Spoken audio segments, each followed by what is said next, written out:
Goshamahal MLA Raja Singh రాజీనామా, జాతీయ నాయకత్వం ఆయన రాజీనామాను ఆమోదించడం బీజేపీలో కలకలం రేపుతుంది.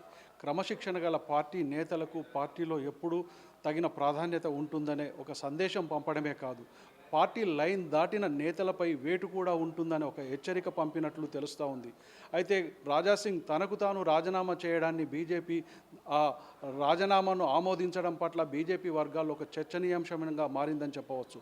ప్రధానంగా రాజాసింగ్ గతంలో కూడా రాష్ట్ర నాయకత్వం పైన అనేక విమర్శలు చేయడమే కాకుండా కేంద్ర మంత్రి కిషన్ రెడ్డిని టార్గెట్గా పెట్టుకొని అనేక ప్రకటనలు చేశారు, విమర్శలు చేశాడు. వాటన్నిటినీ రాష్ట్ర నాయకత్వం ఎప్పటికప్పుడు కేంద్ర నాయకత్వానికి ఒక నివేదిక రూపంలో అందజేసినట్లు తెలుస్తూ ఉంది.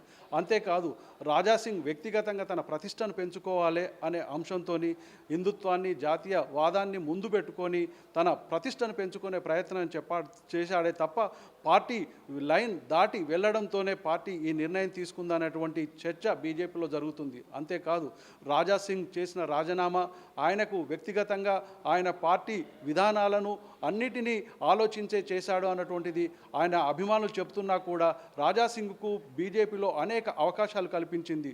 3 సార్లు గోషామాల్ నుండి ఎమ్మెల్యేగా పోటీ చేసే అవకాశం కల్పించడమే కాకుండా ఆయనను ఒకసారి ఎల్పీ లీడర్గా కూడా బీజేపీ అవకాశం కల్పించింది. అంతేకాదు ఆయనకు జాతీయ స్థాయిలో కూడా ఒక గుర్తింపు కల్పించింది.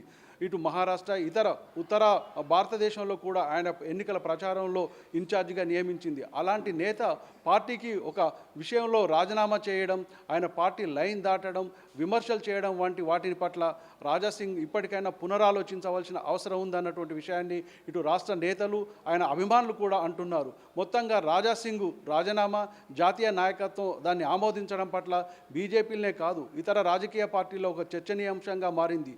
అయితే రాజాసింగ్ భవిష్యత్ కార్యాచరణ ఏ విధంగా ఉండబోతుంది, ఆయన బీజేపీలో తిరిగి వస్తాడా, ఆయన రాజీనామాను ఉపసంహరించుకునే అవకాశం ఉందా అన్నటువంటి విషయాలు కూడా చర్చ జరుగుతుంది.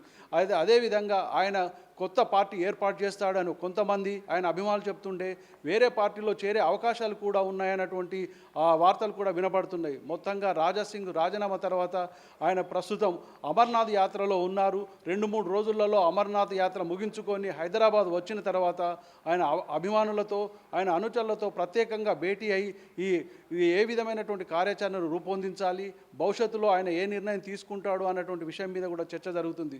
మొత్తంగా రాజాసింగ్ రాజీనామా బీజేపీతో పాటు ఇతర